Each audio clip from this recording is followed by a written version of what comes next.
तो मोदी कमीना अमित शाह पूरा का टीम, अगर कमीनों की पूरी टीम हो तो उसको क्या शब्द बोलेंगे? भाजपा ही। ये इनका जुमलेबाजी। सर एक लाइन से अपनी बात कहूँगा, लश्कर भी तुम्हारा है, सरदार भी तुम्हारा है।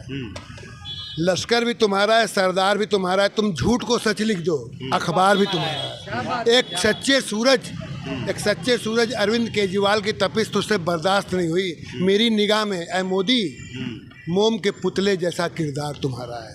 ये मोदी साहब कहते हैं कि हम हिंदुत्व की बात करते हैं, हम मंदिर की बात करते हैं। एक दिन वो कहते हैं, एक दिन झूठ बोलते हैं। अगर ये हिंदुत्व की बात करते हैं ठीक है, तो क्या कोई सच्चा हिंदू गाय माँ को काट के बेचने वाले से पैसे खाएगा? 250 करोड़ रुपए कोई सच्चा हिंदू अयोध्या में दलाली खाएगा? कोई सच्चा देशभक्त नकली दवाई बेचने वालों से दलाली खाएगा? इसका जवाब दे। ये मैं प्रूवन कह रहा हूँ, ये मैं ऐसे नहीं कर, इलेक्ट्रल बॉन्ड में आया एक ये सारी बातें मैं प्रूवन कह रहा हूँ, ना कि मैं फर्जी बात कर रहा हूँ, जुमलेबाजी नहीं कर रहा हूँ। मोदी साहब कहते हैं कि मैं पढ़ा लिखा हूँ, वो किसी डिग्री में किसी इंटरव्यू में बोलते हैं कि मैंने भीख मांगा है, 40 साल किसी में कुछ करता है। बचपन में कोलकाता में घुमा था वो मेट्रो में। एक मिनट चुप करना। उसने ये सारी बातें वो कहते हैं, इसमें कोई साक्ष्य, और वो सारी बातें प्रधानमंत्री जी जो भी बातें बोलते हैं, भाई एक मिनट चुप करना यार, वो 10 मिनट बोले, वो सारी बातें जो प्रधानमंत्री जी हमारे कहते हैं, आप देखिए ना कितना उसमें कंट्रोवर्सी है उनके ही बयानों में। आप इलेक्टोरल बॉन्ड को ले लीजिए, आप उनके साथ जितने फर्जी लोग हैं, अजीत पवार 4 दिन पहले बोला कि ये NCP नेशनल करप्ट पार्टी, 4 दिन पहले बोला है ना, नेशनल करप्ट पार्टी। उन्होंने बोला अशोक चौहान के बारे में, अशोक चौहान जिस पे आरोप था कि उसने शहीदों की विधवाओं के फ्लैट खा गया, वो उसको इन्होंने अपने यहाँ राज्यसभा सांसद बना दिया। छगन भुजबल। तो ऐसा क्यों कर रही है बीजेपी? मतलब उनके पास क्या नेताओं की कमी है? बीजेपी का चरित्र ही यही है, बीजेपी का चरित्र ही यही है। उनके पास क्या है? मतलब कि अरब लोग अपने पार्टी में शामिल कर, आप देखिए ना ईडी इनके लठैत गुंडे मवाली बदमाश हैं। ईडी कहती है कि मेरी फाइल ही गुम हो गई, CBI कहती है मेरी फाइल ही, देश देख रहा है इनके सारे चीज़ों को। नवीन जिंदल ईडी का जांच चल रहा था, किसका? छगन भुजबल, शुभेंदु अधिकारी, तमाम ऐसे लोग जो कि मोदी के, जिनकी मोदी बुराई करते थे, जिनको चोर और करप्ट कहते थे, जिनको अपनी पार्टी में शामिल कर लिया।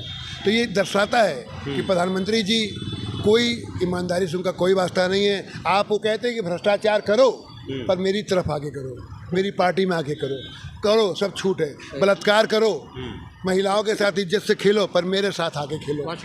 रमन्ना का उदाहरण देख लीजिए, ब्रजभूषण का देख लीजिए, आशुतोष सिंगर का देख लीजिए, चिन्मयानंद का देख लीजिए, जिसे इन्होंने मंत्री तक बना रखा था। तो ये किसी भी मुद्दे पे जो बता दे कि जिसका पक्का विरोध कर रहे हो, इनके कार्यों में, इनकी ज़बान में एकदम अलग है, ये जुबान में अलग है, कार्य में अलग है। ये देश समझ चुका है आने वाले चुनाव में।